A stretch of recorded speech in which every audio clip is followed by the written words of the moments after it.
All right, Precalc. So here's a video going over the topics that are being included in the next quiz. I've started off with the list that I've provided you, and I'm just going to do an example from each one. Now, the first thing for review is page 250, 35 through 54. The instructions would say something along the lines of graph each function after converting to vertex form. So this right now is standard form. We convert to vertex form by completing the square on it. So the first thing that we do is we're going to take off this front coefficient. I'm going to take that off with division. So I'm going to rewrite this once. Marker a little bigger. All right, I've got negative 1/3 x squared plus 2/5 x plus 4. And I'm going to want to take this coefficient off the front of every one of them. So I can pull it out front, negative 1/3, parentheses. The x squared will be left. Now, you should have a calculator, so if you don't know how to divide 2/5 by negative 1/3, let's check this out. 2/5 divided by negative 1/3 is negative 1.2, or negative 6/5. I'm going to use negative 6/5.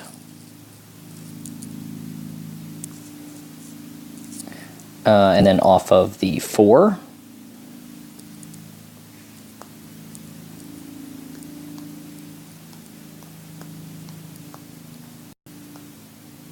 negative 12.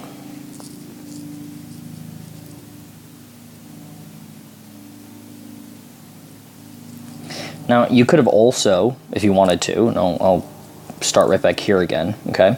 You could have also thought of it along the lines of, well, I want to get rid of this first coefficient.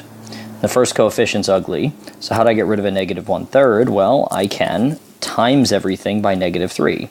And if I do that onto every one of these, I'll get the same exact thing. Negative 3 times negative 1/3, that's going to be positive 3/3. Cancels out. Negative 3/1 times 2/5, that's going to be negative 6/5, etc. So we'll get the same thing. Okay, this is equal to 0 for all intents and purposes, and because of that, I can divide off that negative 1/3.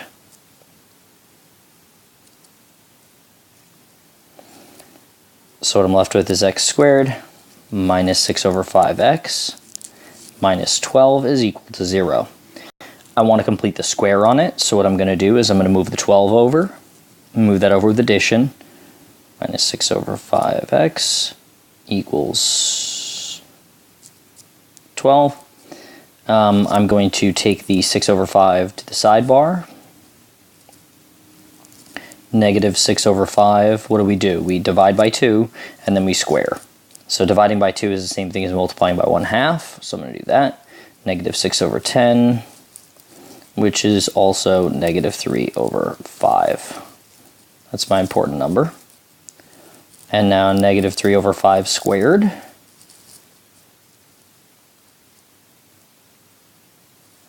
And that's the number that's going to go back into both sides.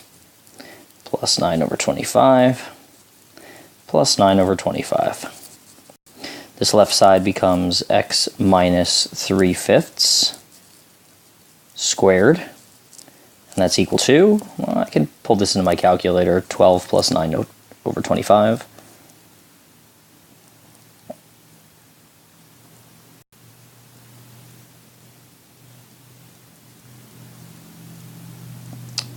And math enter.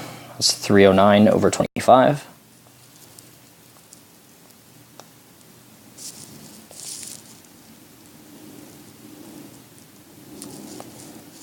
And now I'm going to want to bring this back over again. Because I'm not trying to solve for x, I'm just trying to get the form difference. So let's bring this back over with subtraction. So I'm going to get x minus 3/5 squared minus 309/25. And I'm going to want to bring back in from up here this negative 1/3. The negative 1/3 is going to get distributed onto both parts of this. All right. So when I do the multiplication on the first part, it's just negative 1/3 becomes my first coefficient, x minus 3 over 5 squared. With this, I'm going to want to do some calculator multiplication. Negative 1/3 times negative 309 over 25.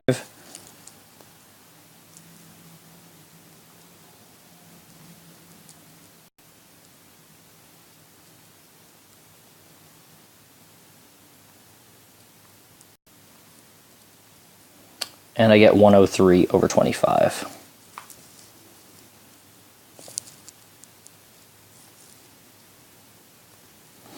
And that is the vertex form of that function.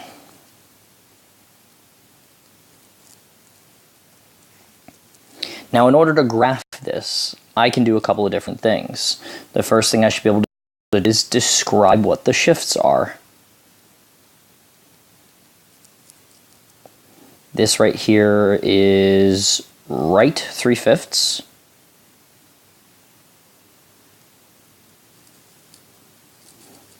And this right here is up 103 over 25.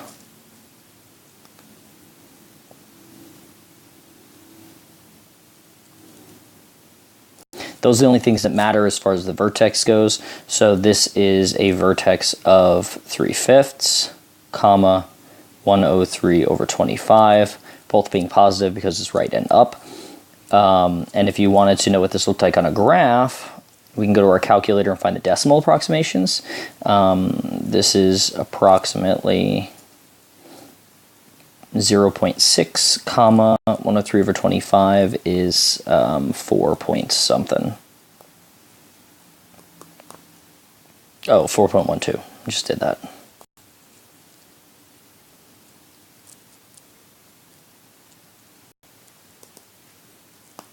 What did I just click out of? Okay. So that's approximately this. That's only helpful for when we're trying to graph it. We should still be labeling it with what we have here in blue, though. All right, let's keep going. I'm going to take this function right here, and we're going to find the x-intercepts. Let's find the y-intercept first. That means set x equals 0. So I've got y equals negative 1/3. 0 minus 3/5 squared plus 103 over 25. And if you're meticulous about your parentheses, you could put this in your calculator just as it is, and that wouldn't be a problem at all. The only thing about that is that you need to do this. Put an extra set of parentheses around that, put a set of parentheses around this fraction, and for good measure, might as well put it around this one too. So I'm going to choose to do it by hand instead, and partially with the calculator.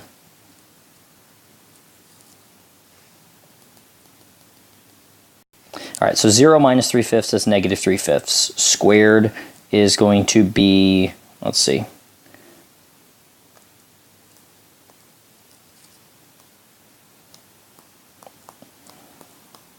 negative 3/5 squared. That's that. And now what do I do next? Because I did this part, right? Now times negative 1/3.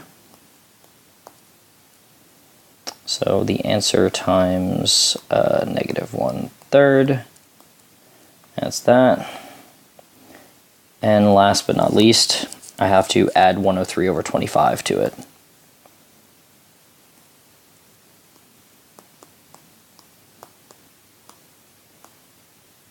And 4.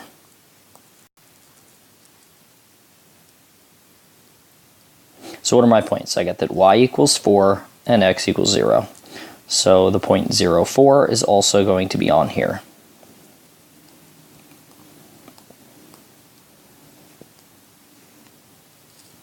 Now let's find the x-intercepts, and then we'd be all good to graph it. That point's obviously very easy to see.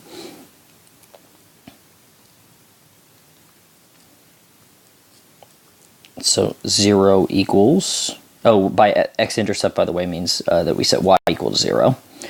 So we have 0 equals negative 1/3. Let me give myself some space.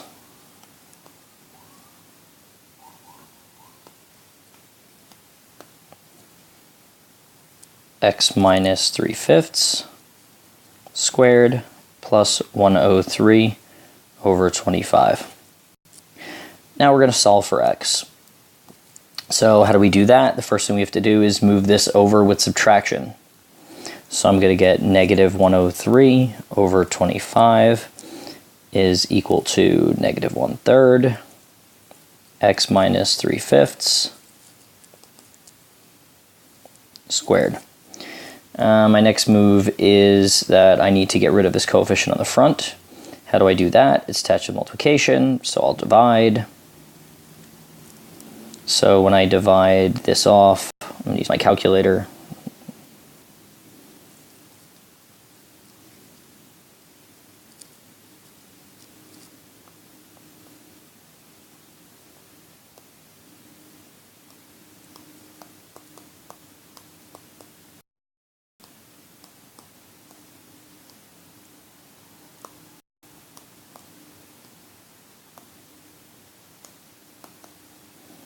Okay, so it's 309 over 25.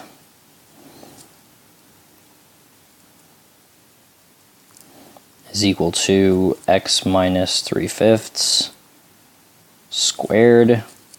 What do I have to do now? I need to get rid of the square. So I'm going to do that with a square root on both sides, and that means plus or minus. Square and the square root cancel. And my last move is to add the 3/5.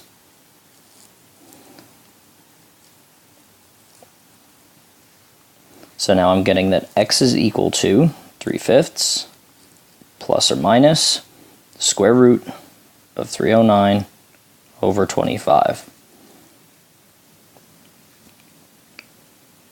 Now, being that we're at this mathematical level, you should be aware that 309 over 25 can be simplified like this. So this can become the square root of 309 over 5. And then you'll notice that these two have the same denominator. Well, now that I've changed it, now that I've simplified it, they do. So I can rewrite this as 3 plus or minus the square root of 309 over 5. So we get 2 points, y being equal to 0, of course. So this gets us 2 more points. 3 plus the square root of 309 over 5, comma 0. That's 1. And 3 minus the square root of 309 over 5, comma 0. We could use a calculator to figure out approximately what that x value is, so let's see.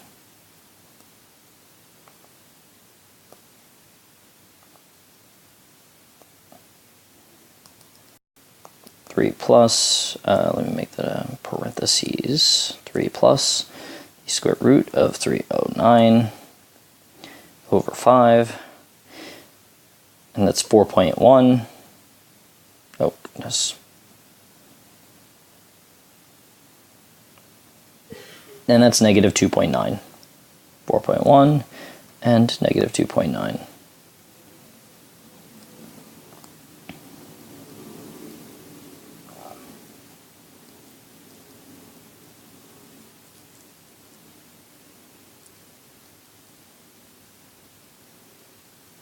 And we would, of course, just use these values to figure out where they would go on a graph. And once you put these onto a graph, which I'm not going to show you because I think that we should all know how to graph points by now, these 4 approximate points will make the graph. When you do put them on, right, I would use these points to graph them, the approximate values, to figure out where the points are supposed to go. I would use the approximate values, but then when I label them, I would label them with the exact values. For instance, the fractions in this case, and then I would use the radical fractions in this case. I would label them with the exact values. All right, so that's the longest of the skills. The rest should be all pretty straightforward. Now, going back to page 249, numbers 1 through 8. What we're doing here is we're matching each quadratic function with its graph, so it's like a multiple choice sort of a scenario. What we have to do here is a much easier version of what we just did, and then we're just going to look at what the vertex is to figure out which one of these graphs it is. So I'm going to pick question 6 for no real reason, just because I have to pick one. So question 6, 3x squared minus x minus 2. So let me find what the vertex form of question number 6 is, and then I can match it up with the graph. 3x squared minus x minus 2.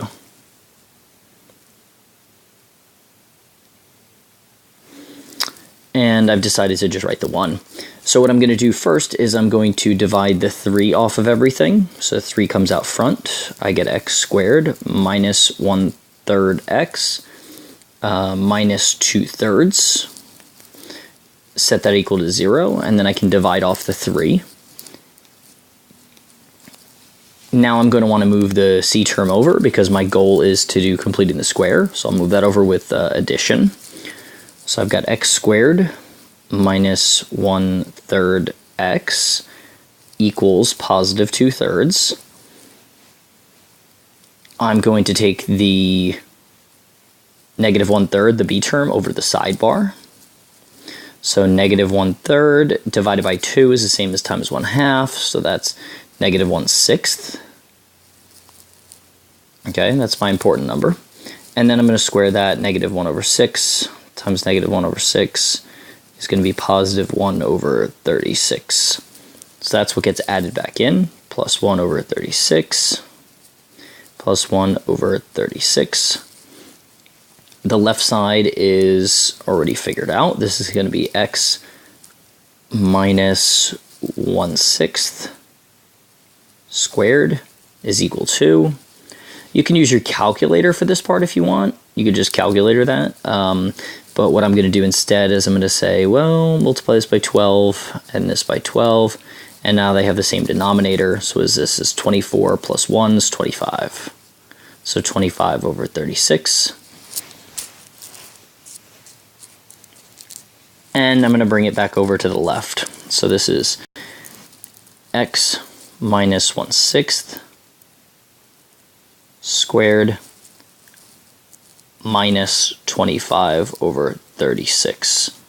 So let's talk about the two shifts. In the end, I would want to throw this 3 back on the front and also throw the 3 into here,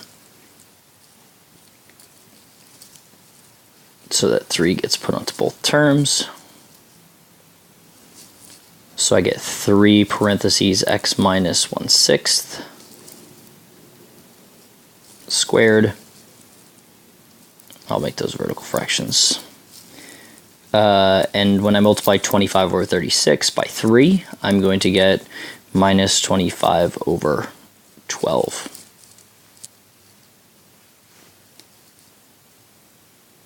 So this right here is a shift of right 1/6. That's a very small rightward shift. This right here is going to be a down shift. Right, this is a downward shift, down basically 2 units. 25/12 is basically 2. So right 1/6, down 2. So let's see. From the origin, this is not right and down. I'm expecting to find it about here. Yeah. Right and down. No. Right and down, right and down. So this looks like right 1/6. They put it more about here. And down just about 2. Yep. Okay, so that would be, in this case, option D. 6 is D. Moving on. Page 220, 19 through 28 was about verifying inverses through composition. So basically they give you f of x and they give you f negative 1 of x. That's the inverse, supposedly. And your goal is to prove that they are inverses. For this purpose, we can sort of ignore the domains. You can just sort of block this out from your thought process. What do we have? I have f of x is equal to 2 minus x squared. And I have the supposed f negative 1 of x is the square root of 2 minus x. And algebraically, the way that we do this is we essentially plug one into the other and see if they work out. So I can do this in either direction. If it ends up being really messy one way, then I may choose to go back in, but let's see what happens. I'm going to take this, the whole function, and plug it in for x. So I get the square root of 2 minus x squared. I'm going to distribute the negative sign underneath. So I get the square root of 2 minus 2 plus x squared. 2 minus 2 crosses out, and I'm going to get the square root of x squared, which I think we can all tell is equal to x. Therefore, they're inverses. If you get x at the end when you compose the two functions with each other, then it means that they're inverses. If you chose to do it the other way, we could have, and it's just maybe a little mess here, but let's see. What that would mean is taking this whole function and plugging it in here for this x. So I get 2 minus parentheses the square root of 2 minus x squared. Okay. When I square this, the square and the square root will cancel, so I'll get 2 minus x. And distribute the minus sign, the 2's cross out, and minus and minus is plus, so x. Nope, it was clean in both directions. So they are indeed inverses. This is the easiest skill that's going to be on the whole thing, graph by inverting points. So all I have to do is this. This point right here is what? Negative 1, 2. This point right here appears to be 0, 1, 2, 3, 4. 0, 4. I got another point here. 1, 2, 3. 1, 2, 3, 4, 5, 6. I got the point 3, 6. And I'll pull one more over here. This is 8. 1, 2, 3, 4, 5, 6, 7, 8. Oh, 8, 8. 2, 3, 4, 5, 6, 7, 8. Yeah, 8, 8. Okay, so I should be able to switch the x and y's of these and graph the inverse that way. So what are my new points? They are 2, negative 1. They are 4, 0. They are 6, 3. And they are 8, 8. That's a good one. And so I should be able to just switch those points. 2, negative 1 would be here. 4, 0 would be here. 2, 3, 4. 6, 3 would be here. 1, 2, 3. And 8, 8 would be right here.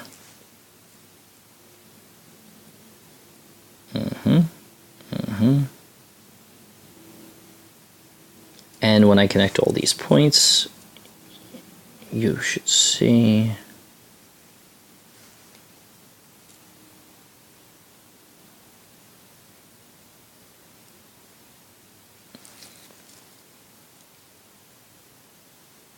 oh yes, because it will grow with this crust this way.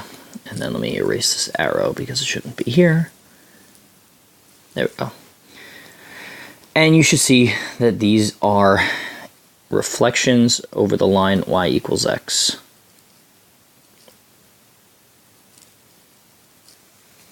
Okay, that's how you graph an inverse given a graph. Last skill, find the inverse of the function provided. The hard part is the domain and the range, which really is not that hard. And I gave you some notes in class on this. If a function is a cubic or if a function is a linear function, then it goes on forever in all directions. And so the domain and range don't even switch. It's all real numbers. That's pretty straightforward. For something like this, the square root of x minus 3, there's two things that I could do to look at the original. But let's find the domain and the range using our calculator. Square root of x minus 3.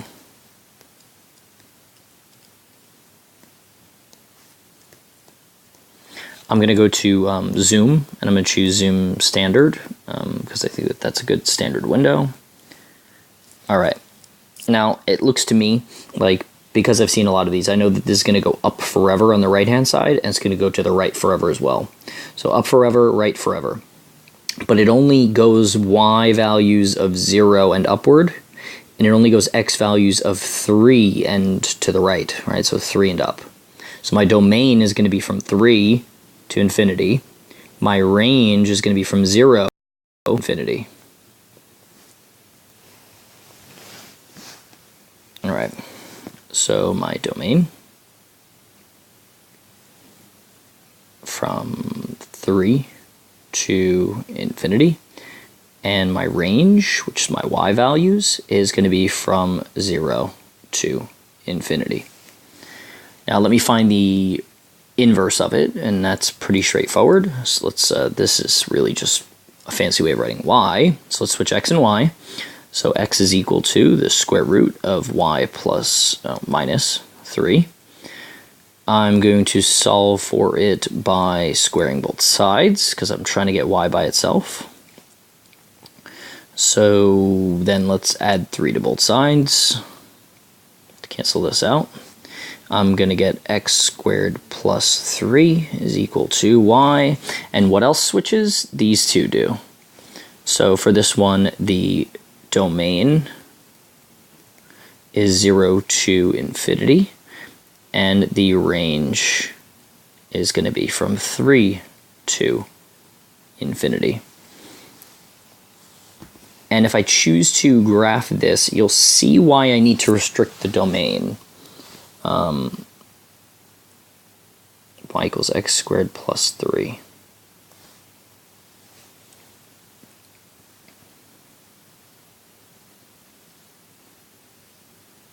Okay, let me graph that. Now, let me change my window. Let's only do the positive x and y's. Okay. Now, if I give you the line y equals x to see that these are indeed reflections across it, right? You see that this line down here is reflected across and becomes this, right? This is indeed a reflection. But if I include the negative x values, right? Like if I show you the negative x values, you'll see that it's not really. I have this whole section over here on the left-hand side that should not be here. This reflection is not ideal, it's not exact, because it's got all this leftover junk here. This down here, this does not have a second half hiding. We'll go back to zoom standard, right? This doesn't have a second half hiding over here. So we ended up with this extra left here, and if we don't state the domain, then we're sort of omitting that fact. Okay, so this would be my final answer. And that was everything. Cool. See you in class.